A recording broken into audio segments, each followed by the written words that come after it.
बिस्मिल्लाहिर्रहमानिर्रहीम। कल्पना ने मुझे ये बताया कि सरदार ने पहली रात ही उसे अपनी हवस का निशाना बनाया है और उसने सरदार का एतमाद हासिल करने के लिए सरदार को मेरे पास मौजूद खजाने का बता दिया है ताकि वो उसे मौका देखकर कत्ल कर सके। कल्पना ने कहा कि वो मेरे मिशन में मेरी मदद करेगी और अंदर की खबरें मुझे खत के जरिए देती रहेगी। कल्पना की बातें सुनकर मैं सोच में पड़ गया। हालात ऐसे थे कि खुद अपनी ज़ात पर से भी एतबार उठ गया था। समझ नहीं आ रही थी कि किस पर एतबार करूं किस पर ना। कल्पना फिर भी गैर थी। यहाँ तो इक़्तिदार के लालच में खूनी रिश्ते दुश्मन बन गए थे। खुद को हालात के धारे पर छोड़ते हुए मैंने कल्पना को कागज़ और कलम दे दिया। इसके सिवा अब कोई चारा न था। शाम को हमीद की वापसी हुई। मेरी हदायत के मुताबिक सब साथियों ने मिलकर उस पर चादर डाली और उसकी खूब ठुकाई की। मैं इस तरह किसी को मारने में अपनी एहतरा समझता था। पाकिस्तान वापस आकर मालूम हुआ कि यहाँ की जेलों में अक्सर बाअसर कैदियों के मुखालिफ उस पर अचानक कंबल डालकर पीटते हैं तो उसे कंबल परेड कहते हैं। इस तरह पिटाई होने के बाद हमीद की सारी खुदसरी जाती रही और वो हम सब के अहकाम बिला चूंच राम मानने लग गया। कल्पना के वापस जाने के बाद ही एक मुशीर मेरे कमरे में आया और बोला कि तैयार हो जाएं, शाम को आपने सरदार से मिलना है। शाम 8 बजे वही सरदार आया और मुझे लेकर एक ड्राइंग रूम में चला गया। उस जगह भी राजा तरी के साथ मैं कई बार आ चुका था। उस वक्त हमारी रात की महफिलों में मुकामी लोग शामिल नहीं होते थे। राजा तरी का हल्का अहबाब इतना वसी था कि उस दौर के सियासी ब्यूरोक्रेसी जब कभी शिकार के लिए उस इलाके में आते तो राजा की मेहमान नवाजी का लुत्फ जरूर उठाते। लेकिन आज की महफिल में मेरे और सरदार के अलावा मुकामी अफराद जो कि उसके मुशीर थे वो भी शामिल थे। सरदार ने गर्म जोशी से मेरा इस्तकबाल किया और दूसरे शुरकाए महफिल से मेरा तारुफ करवाया। राजा तरी के दौर का तकरीबन सारा फर्नीचर बदल चुका था। ड्राइंग रूम के एक कोने में सरदार ने बार बना रखी थी जिसमें अनवाओ इकसाम की गैर मुल्की शराब की बोतलें सजी हुई थी। थोड़ी देर में ही महफिल नौ नौ शुरू हो गई और मैं सरदार का राजा तरी से मुवाजना कर रहा था। राजा बड़े रख रखाव वाला आदमी था और कबीले के लोगों को जरा फासले पर रखता था, जबकि उसके बरअक्स ये सरदार अपने मुशीरों के साथ बेतकल्लफी और हंसी मजाक की सारी हदें पार कर रहा था। उसी दौरान उनका रुख राजा तरी देव की तरफ हो गया। सरदार बोला कि मेरे बाप को क्या सूझी जो उसने मेरे लिए कबीले की सरदारी का परवाना जारी कर दिया। मैं कबीले की सरदारी के लिए उनके किसी आर्डर का मोहताज नहीं। मैंने जवाब दिया, सरदार इसीलिए मैं आपसे अलहदगी में वो सब बातें करना चाहता था, मगर ये लोग जो शायद आपके बहुत ज़्यादा करीब और वफादार हैं, क्या अब मैं उनके सामने वो सब बातें कह दूं जो आपसे अलहदगी में करना चाहता था?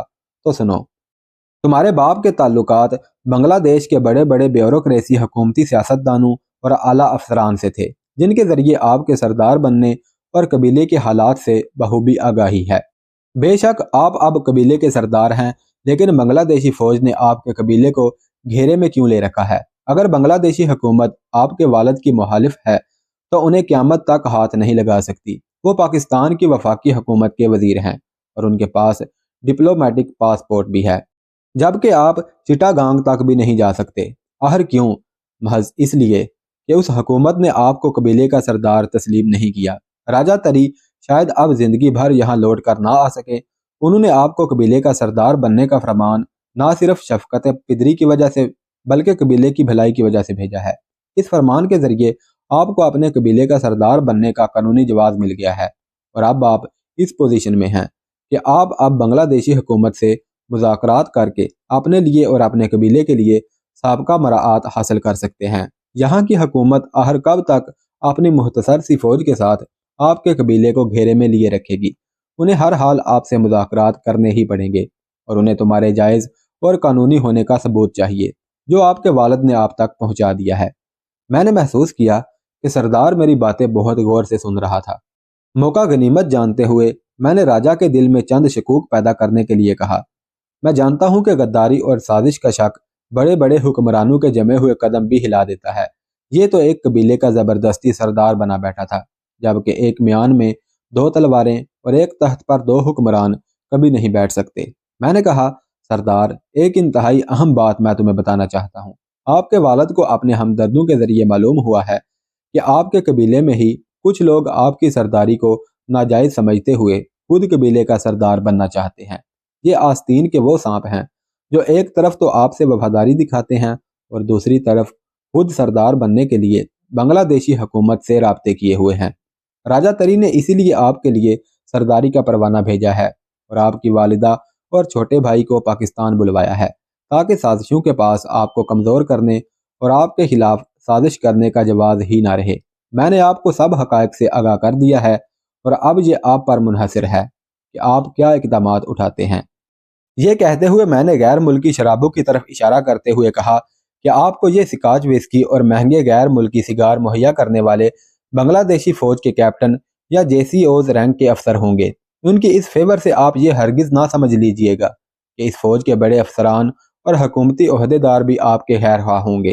آپ کو بخوبی علم ہے اور میں بھی جانتا ہوں کہ اس چھوٹی سی رعایت کے بدلے میں آپ کو ان معمولی سپاہیوں کو کیا دینا پڑتا ہوگا۔ مجھے تو یقین تھا کہ آپ اپنے والد کی دور اندیشی اور آپ کے لیے ان کے دل میں محبت کو خوب سراہیں گے، لیکن مجھے بے حد مایوسی ہوئی جب بھرے دربار میں آپ نے اپنے والد کی اس پدرانہ محبت کو مذاق میں اڑا دیا۔ میری سچی اور تلخ باتیں سن کر سردار کا سارا نشہ ہرن ہو گیا۔ وہ خاصی دیر سر جھکائے بیٹھا رہا، جیسے کوئی بڑا فیصلہ کرنے کے لیے خود کو تیار کر رہا ہو۔ لوہا پوری طرح سے گرم تھا اور وقت بھی تھا کہ اس پر چوٹ لگا کر اپنی مرضی کے مطابق ڈھالا جائے۔ اگر آپ مناسب سمجھیں تو سب سے پہلے اپنے گرد جمع حواریوں میں سے غداروں کو تلاش کریں جو منافق ہیں اور ڈبل رول کر رہے ہیں۔ سردار کے مشیروں میں میرے اندازے کے مطابق 2 آدمی انگریزی جانتے تھے۔ میری باتیں سن کر ان میں سے ایک بولا، آپ کی ان باتوں کا کیا مطلب ہے کہ ہم سردار سے غداری کر رہے ہیں؟ ان کے خلاف سازشیں کرنے میں ہمارا ہاتھ ہے۔ جب 2 بڑے بات کر رہے ہوں تو چھوٹے بیچ میں نہیں بولتے بلکہ خاموش رہتے ہیں۔ میں تو آپ لوگوں کو جانتا تک نہیں اور آج پہلی مرتبہ آپ لوگوں کو دیکھ رہا ہوں۔ سردار کی محفل میں بیٹھنے کے کچھ آداب ہوتے ہیں۔ راجہ تری کے ساتھ اسی جگہ پر اسی کمرے میں میری کئی شامیں گزری ہیں۔ ان دنوں تم لوگوں کا دور دور تک نام و نشان نہیں تھا۔ کیا راجہ تری کے پاکستان جانے کے ساتھ ہی اس کے سارے مشیر بھی بھاگ گئے جن کی جگہ تم لوگوں نے سنبھال لی ہے؟ میں سمجھتا ہوں کہ چکما قبیلے اور سردار کے بہی خواہ اور ہمدرد صرف وہ لوگ ہوں گے جنہوں نے راجہ تری کی غیر موجودگی میں سردار کے بڑے بیٹے کو قائم مقام سردار بنانا چاہا ہوگا اور اسے مطلق العنان بادشاہ بننے کی مخالفت کی ہوگی۔ اپنے اپنے گریبانوں میں جھانکیے اور دیکھیے آپ لوگ کیا کردار ادا کر رہے ہیں۔ میرے اس کڑوے جواب سے مشیر خاموش ہو گیا۔ میں سمجھتا تھا کہ محفل کا رنگ بدل جائے گا اور وہ اٹھ جائیں گے، لیکن وہ اپنی جگہوں پر جمے رہے۔ شاید وہ اس ماحول میں مجھے سردار کے ساتھ اکیلا چھوڑنا نہیں چاہتے تھے، لیکن ان کی بے چینی دیکھ کر مجھے اندازہ ہو رہا تھا کہ جیسے یہ سمجھتے ہوں کہ میں نے غداری کا لیبل ان پر چسپاں کر دیا ہو۔ اب تک سردار نے ان کے سامنے عام سکاچ اور وسکی کی 2 بوتلیں رکھی ہوئی تھی، جبکہ اپنے سامنے ڈیلکس سکاچ کی۔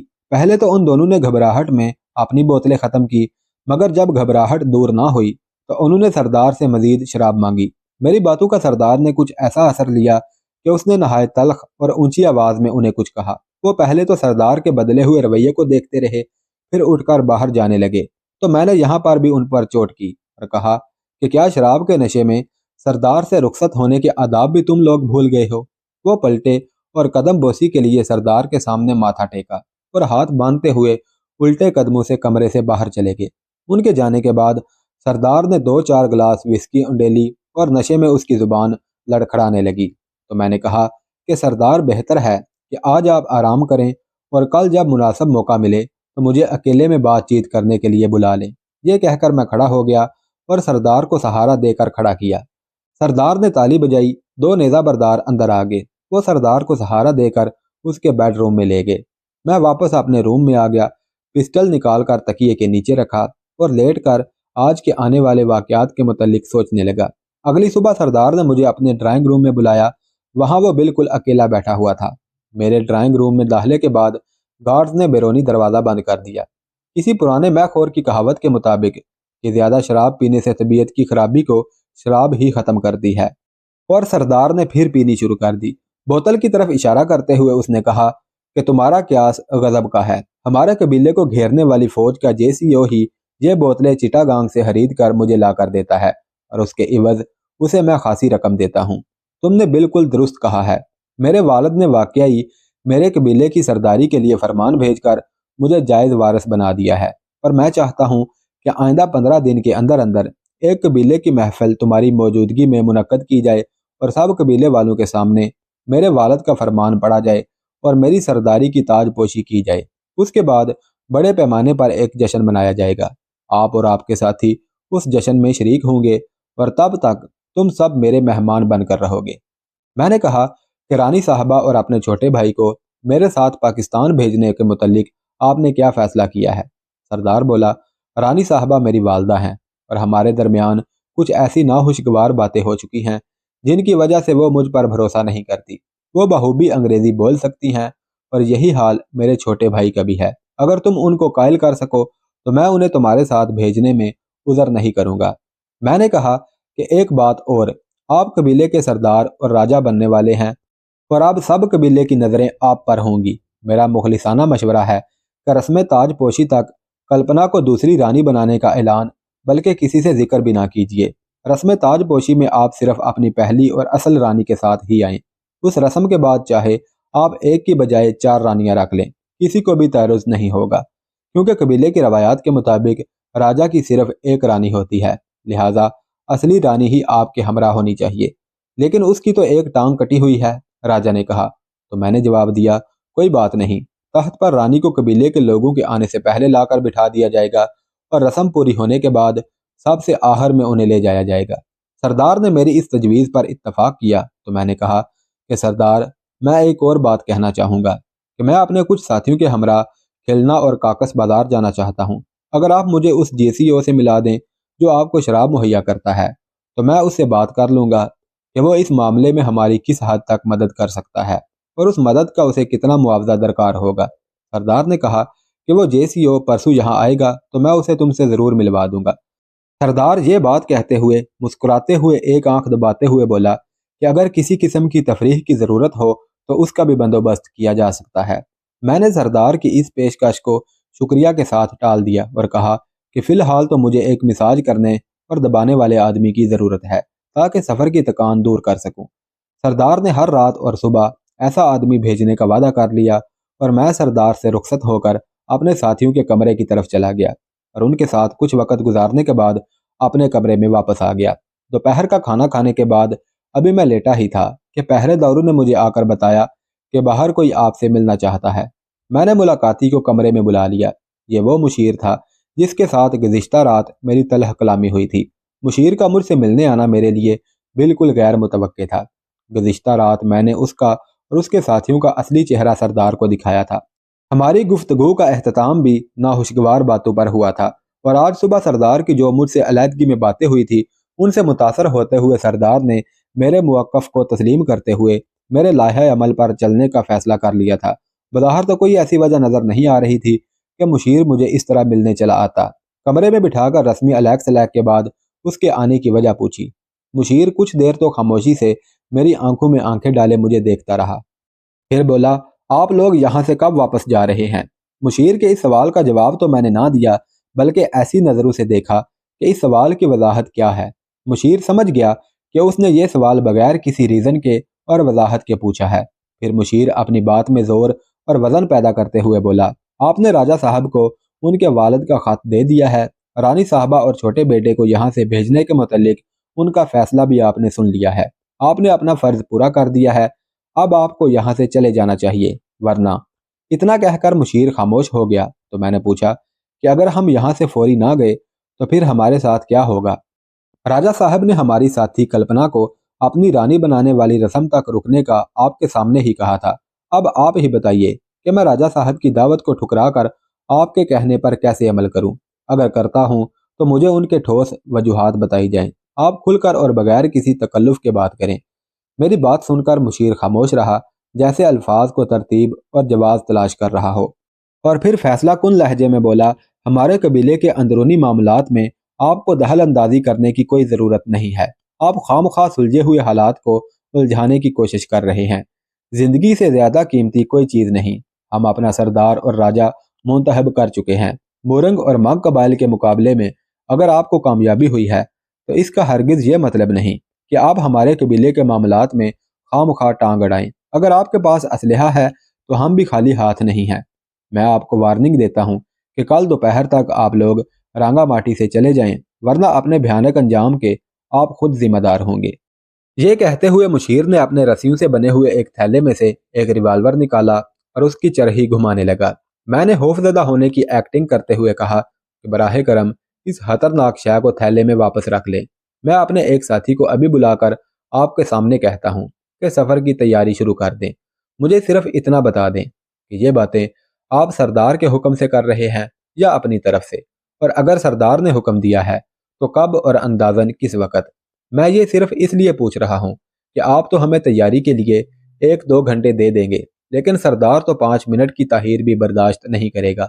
मैंने खौफजदा होने की इतनी भरपूर एक्टिंग की थी जिस पर मैं और मेरे साथी कई रोज़ तक लुत्फ़ अंदोज़ होते रहे। मैंने फ़ौरन ही कैसर के नाम पैगाम लिखा कि अपने तमाम साथियों को छोटे बड़े असलहा से लेस करके और फ़ौरन मेरे रूम के बाहर स्टैंड बाई हालत में खड़े हो जाएं। ये कागज़ मैंने अपने कमरे के बाहर खड़े गार्ड को दिया। मुझे खौफजदा हालत में देखकर मुशीर बोला कि मुझे सरदार ने सुबह ही बुलाकर यह हुक्म दिया था। बहरहाल अब ये मेरा हुक्म है और तुम लोग इसको बजा लाओगे। और उसके अलावा तुमने जो मोरंग मग कबीले के खजाने को बेचने की बात की है वो दिल को नहीं लगती। खजाना यकीनन अब भी तुम्हारे पास है और तकूने याकूत भी। ये सब अभी मेरे हवाले कर दो और जितनी करेंसी है वो भी मेरे हवाले कर दो। और सबसे अहम बात, तुम्हारा और तुम्हारे साथियों का तमाम असलहा मैं कबीले के कानून के मुताबिक जब्त करता हूँ। ये सब कुछ मुझे दो और अपनी जानें बचाकर यहाँ से भाग जाओ। मुशीर ने अपना रिवाल्वर अपने हाथ में पकड़ा हुआ था, लेकिन उसके रिवाल्वर पकड़ने के अंदाज से पता चल रहा था कि उसने जिंदगी में एक गोली भी नहीं चलाई होगी। तकरीबन 10 मिनट मैंने अपनी पूंजी और जवाहरात निकालने में लगा दिए ताकि कैसर को अपने साथियों को तैयार होकर आने का वक्त मिल सके। उधर मुशीर मुझे जल्दी जल्दी करो कह रहा था। इसी असना में हादम ने मुझे आकर कहा कि तुम्हारे साथी बाहर आपका वेट कर रहे हैं। मैंने डरे डरे लहजे में मुशीर से कहा कि बेहतर है कि आप अपना रिवाल्वर थैले में डालकर मेरे साथ कमरे से बाहर चलें। मेरे सारे साथी असलहा लेकर बाहर आ चुके हैं। अगर उन्होंने आपको मुझ पर रिवाल्वर ताने देख लिया तो कहीं वो ऐसी वैसी हरकत ना कर बैठें। मैं उन्हें नॉर्मल हालत में आते हुए कहूँगा कि अपना सारा असलहा आपके कदमों में ढेर कर दें। मुशीर साहब, जो मुझसे सारा मालो दौलत हथियाने की खुशी में सोच समझ से आरी हो गए थे, अपना रिवाल्वर थैली में डालते हुए बोले, मेरे साथ चालाकी करने की कोशिश मत करना, वरना सारी गोलियां तुम्हारे जिस्म के आर पार कर दूंगा। मैंने कहा कि मैं ऐसा सोच भी नहीं सकता, क्योंकि आपके कहने के मुताबिक जिंदगी से ज्यादा कीमती कोई चीज नहीं है। ये कहते हुए मैं उसके साथ कमरे से बाहर निकला। कमरे की बैरूनी दीवार के साथ ही कैसर समेत सारे साथी असलहा लिए खड़े थे। उन्हें कुछ इल्म न था कि मैंने उन्हें मुसल्लह हालत में क्यों तलब किया है। वो हैरत ज़दा निगाहों से मुझे और मुशीर को देख रहे थे। मुशीर मेरे बिल्कुल पीछे था और दाएं हाथ में उसने थैला पकड़ा हुआ था। कैसर के करीब जाकर मैं रुक गया और उर्दू में कैसर से कहा कि ये मुशीर है और इसके हाथ में जो थैला है इसमें लोडेड पिस्टल है, और उसने हमारी जान बख्शी सिर्फ इस सूरत में की है कि हम सारा असलहा और तमाम जवाहरात उसके हवाले करके यहाँ से जिंदा जा सकते हैं। इसलिए अपना और सब साथियों का असलहा जमीन पर रख दो। कैसर मेरी इस बात पर शशदर रह गया।